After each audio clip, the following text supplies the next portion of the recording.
Alright, so kamar yadda kuke gani like a wannan bidiyon like zan yi guiding naku ne step by step yadda kowane candlestick yake forming, maybe bullish candlestick ko kuma bearish candlestick. Like kawai idan kana trading for now, idan maybe za ka yi focusing akan one candle, maybe kai mastering na shi, definitely za ka fara making money da wannan market din. Sannan kamar yadda kuka sani, in Allah yadda idan wannan bidiyon like ya kai 1000 likers, so next video da zan buku, maybe zan buku wani bidiyo ne wanda ba na tunanin duk wani bidiyo da na yi a wannan channel maybe ya kai wannan bidiyon maybe kyau, like ila ya kai shi quality, ko kuma abin da yake cikin bidiyon ya kai bidiyon muhimmanci. Like ban sani ba ko kun gane, idan wannan bidiyon like ya kai 1000 likers, akwai bidiyon da zan buku wanda wannan bidiyon like zan muku full explanation ne maybe akan market cycle, inda wannan market din take cycle, let's say like yearly cycle, monthly cycle, weekly cycle, daily cycle, kun gane ba, da kuma yadda kowane session yake cycle, maybe Asian ne, maybe like London ne and New York. So ba zan buku wannan bidiyon ba fa, ba zan buku wannan bidiyon ba sai da wannan bidiyon ya kai 1000 likers. Maybe idan kun yi sharing wannan bidiyon, like maybe kun danna mun subscribe a wannan channel din, so shine zan buku wannan bidiyon. Wanda wannan bidiyo idan na buku shi, like maybe idan kai trader ne, abinda zan buku bayani a wannan bidiyo idan kai understanding na shi, definitely za ka ƙara jin daɗin trading, sannan za ka fara making money da trading. So amma kai kuma ta wannan magana da na gaya muku maybe daga cikin zuciya na ne, idan wannan bidiyon bai kai 1000 likers ba, I don't think zan yi wannan bidiyon.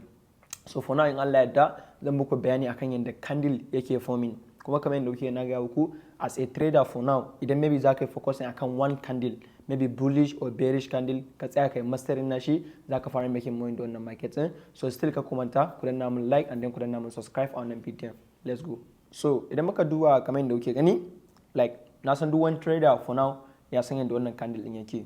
Kun sani a wannan market din muna da wa'innan candle din ne guda biyu kawai. Muna da bullish candle shine mai green, and then muna da bearish candle shine mai red. So amma wasu like za ku ga suna canza mai color, wasu za ku ga sun mai da wannan like bullish maybe white, wasu kuma sun mai da bearish like black. So any color kake so za ka iya choosing. Wannan dai shine basic color da mutane suke adding a cikin trading view nasu. So kun sani wannan candle ne wanda za mu ga na farko, like idan bullish candle ne yana da open na shi, yana open ne ta nan, and then yana yin close ne ta nan. Wannan bullish candle kenan, and then wannan shine body na shi, wannan kuma shine like low na shi, wannan shine high na shi, sannan wannan shine weak, wannan shine weak. So wannan weak din ku sani like wannan manipulation ne, wannan weak din manipulation ne, yes. And then wannan bearish candle shi ma yana open ne ta nan, and then yana yin close ne ta nan, sannan yana da high, yana da low, shi ma kuma yana da body, kun gane ba. Sannan like wannan weak din na shi ma manipulation ne. So wannan shine bullish candle, ma'ana wanda yake nuna baka direction din market tana buy kenan. Wannan kuma bearish candle shi kuma yana nuna baka direction din market tana sell kenan. So wayannan candle din da kuke gani like normal, kamar yadda na ga muku iya candle ɗaya kake needing as a trader.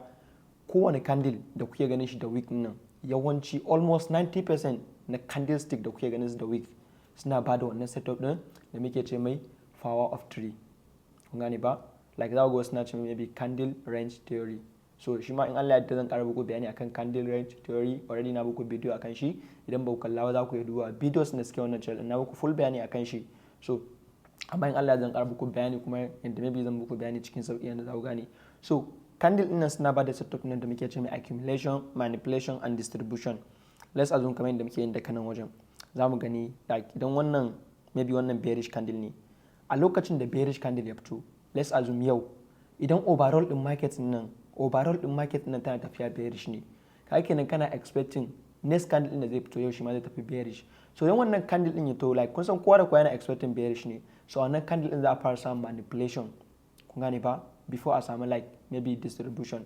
Na farko like kamar yadda muke gani like za a samu accumulation phase kenan, kamar yadda muke gani, wanda a lokacin da ya open kenan za a samu accumulation. Idan bearish ne fi kenan, after an samu like accumulation, next abin da nake expecting shi ne za a samu manipulation, kun gane ba. Saboda anan inda aka samu accumulation already an yi created like akwai order da yawa a point nan, so za a samu me, za a samu manipulation, ma'ana duk wasu wanda suke place order nan za a fitar da su. Sannan next kuma abin da za a yi targeting shine like distribution, zai yi kasa and then sai kuma komawa sannan ya closing. Sannan still idan kuma bullish candle ne, already idan bullish candle ne, misali candle da zai fito yau maybe market din complete tana tafiya bullish ne, so kowa yana expecting buy. So a lokacin da candle din ya fito za a fara samu accumulation, after an samu accumulation like za a samu manipulation, kamar yadda muke gani. After manipulation kuma like sai a samu distribution wanda idan ya sama maybe time da zai closing zai closing anan. So kamar yadda kuke yin daga nan na ga almost 90% na candlestick da suke wannan market na suna ba da wannan setup din. Idan ka dauka maybe from yearly candle, monthly candle, weekly candle, daily candle, 4-hour candle and then like 1-hour candle, duka suna ba da wannan setup din. Sannan a yawanci kowane session ma ana samun wannan setup din. Maybe ka dauka Asian session and then maybe ka dauka London session, sannan ka dauka New York session. Wayannan session din kusan kowane session yana da phase din da ake samun accumulation, manipulation and distribution. Kusan kowane session a cikin wayannan. So maybe wannan shine bidiyon da zan muku in Allah ya yarda. Idan wannan bidiyon ya kai 1000 likes zan muku full explanation akan market cycle, inda wannan market din take cycle, let's say complete from yearly, monthly, weekly, daily, duka zan muku explanation kuma like zan muku bayani ne inda za ku gane. Na ga muku maybe idan wannan bidiyon ya kai 1000 likes na muku wannan bidiyon ban taɓa like bana tunanin a wannan channel din akwai bidiyo din da na maybe mai kyau mai value kalan bidiyon da zan yi next idan wannan bidiyon ya kai 1000 likes. So wannan ya rage naku yanzu idan kuna son bidiyon maybe za ku iya maybe kuma like wannan bidiyon. Sannan kuma anytime ka kumanta duk wani wanda yake so ya shiga 101 mentorship nawa inda zan yi guiding naka step by step inda zaka fara yin trading as a complete beginner. Like zan baka strategies da zaka rinka using da su maybe wajen maybe day trading da position trading like trading and investing kenan. Sannan maybe zan yi guiding naka at least inda zaka fara trading maybe the funding accounts like maybe inda zaka fara from let's say maybe 5k funding account har kai shi up to 100k funding account, wanda for now yanzu idan kana da 100k funding account verified accounts wanda already kai fasin phase 1 phase 2 a wata kawai maybe ka dinga neman 3% accounting maybe za ka iya samun like maybe $3,000 each month. So duka idan kuna son wannan Allah ya da maybe kuna son 101 mentorship nawa like za ku iya duba a san wannan video description akwai link, ko kuma maybe kuna son da ku providing signals so still za ku iya duba akwai link. Idan ka dana za ku mun DM zan tura muku details akan yanda tsarin maybe mentorship nawa yake complete kuma da kuma insha Allah. So still ga ku manta dai like ku danna mun like a wannan bidiyon don kuna so na muku next bidiyon nan kenan maybe ku share wannan bidiyon domin still wannan bidiyo ne wanda maybe yana da amfani sosai kuma mutane da dama like za su ji daɗin wannan bidiyon definitely. This video is sponsored by BTC Dana. Kamar yadda anytime nake gaya muku wannan BTC Dana tana ɗaya daga cikin the best broker wanda za ka iya amfani da ita for now a Nigeria maybe wajen yin trading a stock market like indices market maybe crypto market. So normal wannan broker maybe wanda suke so su dinga trading maybe S&P 500 da kuma Nasdaq 100 za ku yi amfani da wannan broker. Idan kuka duba kasan wannan bidiyon wurin description za ku samu link na wannan broker sai ku je ku yi downloading application din sannan kuma maybe ku je website nasu ku je ku yi sign off sai ku zo ku yi login account naku. Idan muka duba yanzu kuma daga nan already yanzu gashi like na riga na shigo cikin chat ina cikin trading view yanzu. So ina kan like ZAR USD ina kan monthly time frame. So nan zan dan ƙara muku bayani akan wannan candle din nan inda candle yake forming. So kuna gani wannan candle din nan yawancin dukansu za ku ga akwai wick a jikinsu, yawancin dukansu kun gane ba like sanan ga body na sunan. So wannan like wannan week wannan monthly kenan. So wannan monthly din yana da cycle ne guda 4 kamar yadda muke gani. Akwai cycle din da yake faruwa a first week, akwai wanda yake faruwa a second week, duka kowane week akwai cycle din da yake faruwa duka based on wannan like wanda wannan maybe sai a next video idan kuna so shi zan muku bayani. So kamar yadda na gaya muku yanzu idan muka duba daga nan like inda candle ɗin suke forming, let's assume yanzu candle yayi open a nan point din. So an canza mai color. So candle maybe yayi open kamar yadda muke ni, let's say nan point din nan shine candle open din kamar yadda muke ni.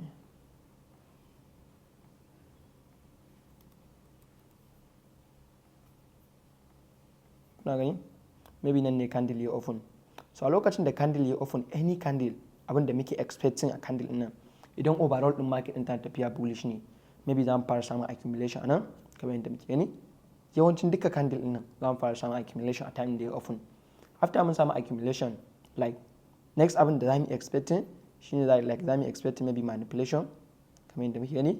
Maybe zai manipulation like maybe zuwa wani POI like area of interest kenan maybe order block ne ko kuma fair value gap ne ko breaker block ko kuma inverse fair value gap ko kuma wani key level na liquidity maybe high or low maybe zai je pointing. Yes, so wannan kuma shine muke expecting manipulation. a nan point kenan. So after nan kuma maybe like za mu samu displacement kamar yadda muke gani. After mun samu displacement kuma like ila za mu samu wani POI a nan muna expecting mu samu displacement and manipulation. Idan muka samu displacement and manipulation shine zai ba mu abin da muke cewa SMT, smart money technique, wanda wannan idan ka same shi anytime a trading yana nuna maka like alaman kan fullback ya kare kenan. Me fullback? Daga nan trade din ya to zuwa nan, to fullback din ya kare ko bai kare ba. Idan fullback din ya kare zai pushing off, so na SMT din is very important, like na muku video akan shi. So after maybe nan mun samu manipulation, displacement, SFT, yes, next abin da zamu expecting maybe distribution, haka kenan. Kuna gani? I'm expecting distribution. Wannan shine power of 3. Wannan idan market din tana tafiya bullish, zaka expecting kai buy a low after any manipulation. Yes.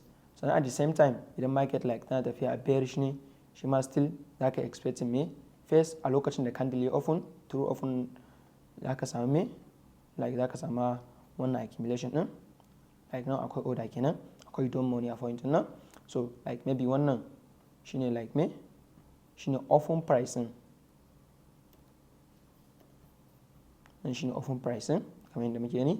After mun samu wannan open price na nan, zamu expecting me like zamu expecting ai taking wannan high liquidity nan, tunda zamu buy ne a high. Kuna gani? Shi ma still anan me anan shi ma maybe zamu samu displacement and manipulation, sannan kuma zamu samu SMT. So wannan point din like yana ba mu cewa pullback ya kare kenan, wannan kuma shine manipulation. So still next abin da zamu expecting anan point din, I'm expecting like distribution ne. Kuna gani ba? So national shi ma nan ya ba mu me, ya ba mu power of 3. So wannan strategy ne wanda duka wannan candle din suna like badawa. Like wannan ku dauka maybe wannan shine like price, wannan shine price, ma'ana analysis naka ko kuma strategy ka shine price, wannan kenan shine price. So kana neman like haɗa wannan price in the time. Kun gane ba? Don idan ka haɗa wannan price in the time shine zaka ji daɗin trading, tunda maybe ka san wani time ne like ake accumulation, manipulation and distribution. So wannan is very important. Maybe shine bidiyon da zan buku next idan kuna so. Zan buku bayani complete akan maybe abin da muke like market cycle, and the market take cycle complete na gaya muku shine abin da zan muku bayani. So wannan abin is very important. Idan ka tsaya kai understanding inda wa'annan candle din suke forming from A to Z, definitely zaka fara making money da wannan market. Like ka daina confusing kanka, maybe sai ka san maybe wani golden zone maybe da sauransu haka. So babu wani kalan wannan strategy haka.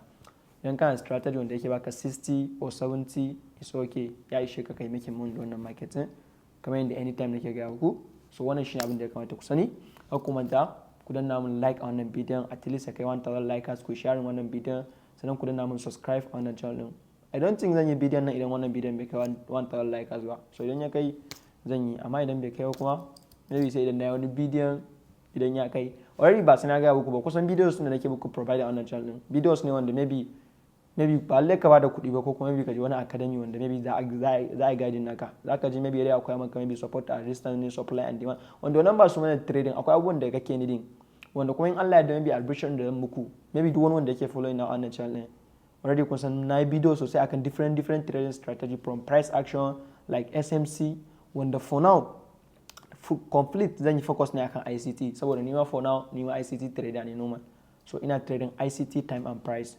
So kusan albishirin da zan muku a wannan channel din complete yanzu a wannan channel din kusan strategy da zan dinga koya muku maybe ICT ne kawai.